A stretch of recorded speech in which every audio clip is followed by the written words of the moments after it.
So you read all over the internet about people and they run their car on water and hydrogen fuel cells and so on. You're running your car on... Hydrogen. You can't run a car on water.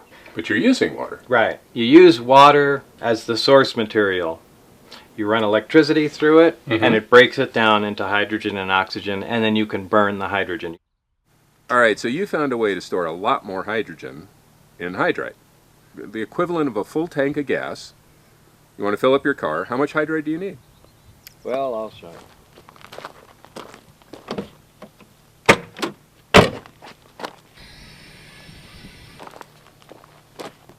No way. Yeah, that's the volume it takes to store enough hydrogen to propel this car close to 400 miles. Just about what it gets running on a full tank of gas. Wow. And it's a lot safer than gasoline. Really? Yeah, these tanks can be shot at with incendiary bullets or cut in half with a chainsaw, and you could throw a match on them, they just smolder like a cigarette, and you can't say that about a gas tank. Here, only the hydrogen that you need is released from the tank. When the tank's heated, it produces hydrogen, and the car burns it. So there's never much gaseous hydrogen in the system at any given time. So these are the fuel lines? No, what are these? These are the... This provides power to the heater in the tank and also reads back the temperature of the tank. Why is that important? Well, when you apply heat to hydride, it releases hydrogen. So as power is applied to here, it heats the hydride, right, and then the gas comes out the big hoses on the end. Now you have 4 hoses. Do they all mix into one big hose or something? Yeah. Because you can only get hydrogen out of hydride at a certain rate with a certain temperature. And a single tank, you can't get it out at the volume you need. So you really just split it into 4 smaller units, heat them separately, and it works just fine. Okay. Now behind me, Bob is getting ready to blow something up. Bob is blowing up water. Well, okay, he's not blowing up water because, as he said, to say you're powering your car on water is the same thing as saying if you're running your car on gasoline, you're powering your car on dinosaurs, and we know that's not the case. This is what?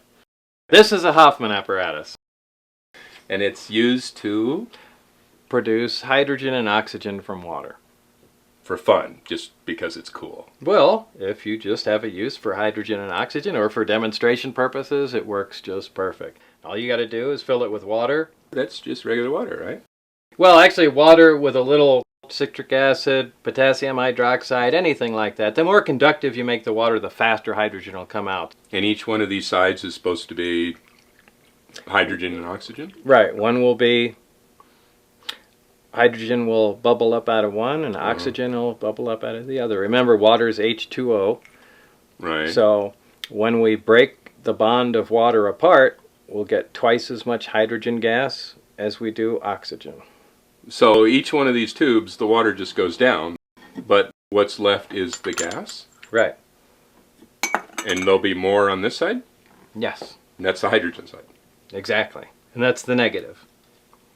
Oh, so it matters which way you hook these up. So you got to hook up positive to what is... The positive's going to make... The positive will make the oxygen, and the negative will make no way. the hydrogen. Okay. So we've just connected it there. Right.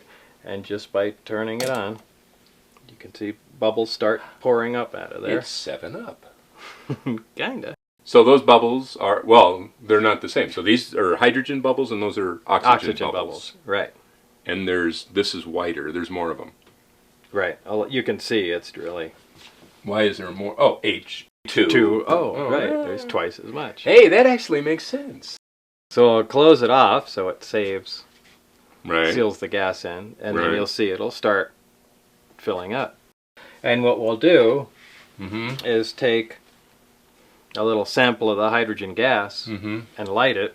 Right. And you can see that. What are these? You just have electrical current going to a piece of foil? Well, it's a piece of platinum foil, and the reason you need platinum in there is because it's very corrosive to a metal for electrolysis to occur. But platinum is highly resistant to corrosion. Now, this is a slow method. Right. And you know, it consumes a fair amount of electricity. Now, if the electricity is being produced from solar panels or a wind generator, it doesn't cost you anything, so who cares? But still, you don't want to wait, you know, hours and hours and hours and hours to refill a vehicle. You want something that can produce hydrogen at a fairly quick rate. So let's go ahead and extract some of this. Okay.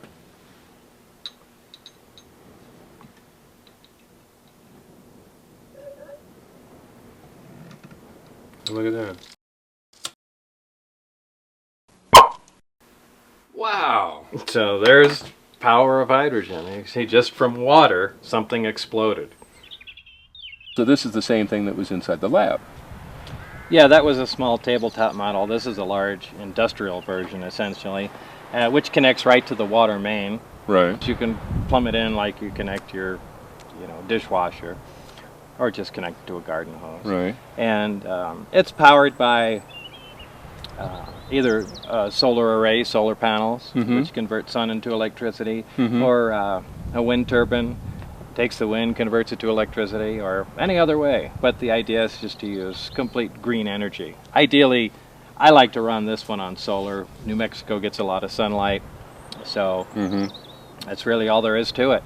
You connect it to a water line, plug it into your solar panel, and open the water line. Unit starts producing hydrogen, and when it has a sufficient quantity in there, let the hydrogen out, and you just leave it plugged into your car overnight. Now, this is the same as those other two tubes, right? Right. Hydrogen and oxygen, or Right. whichever one is. And the oxygen we have no use for, so we just vent off into the air. And the hydrogen... It's very nice of you. I'm sure the Earth would be proud. Well, it could use all the oxygen it can get. So the hydrogen, using the water pressure, is compressed into the hydride tanks. The water pressure, like a syringe, it pushes it right into the tank. Exactly.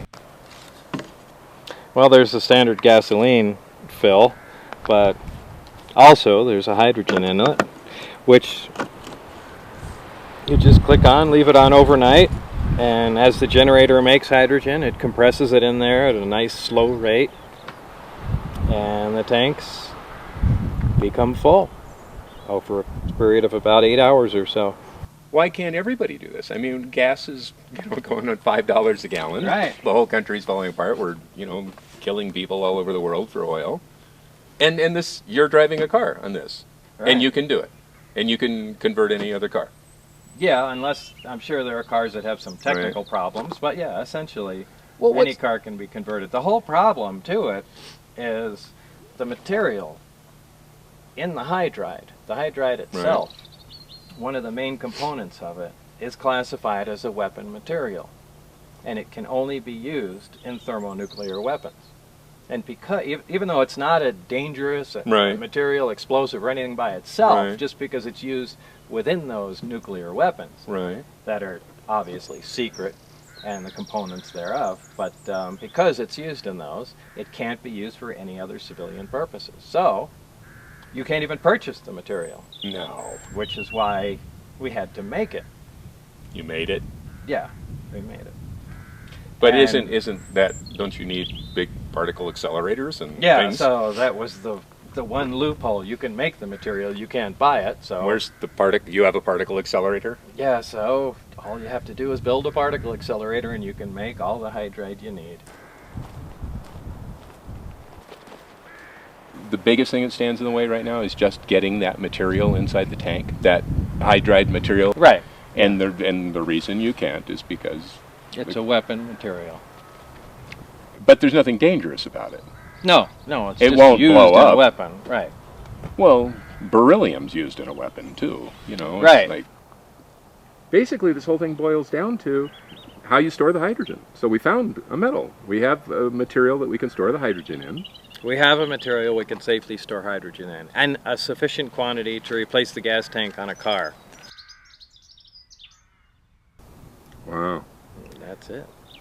Man, if we had just a fraction of what the oil companies are wallowing we in had right now. The budget of one day in Iraq, this entire system would be available to everybody.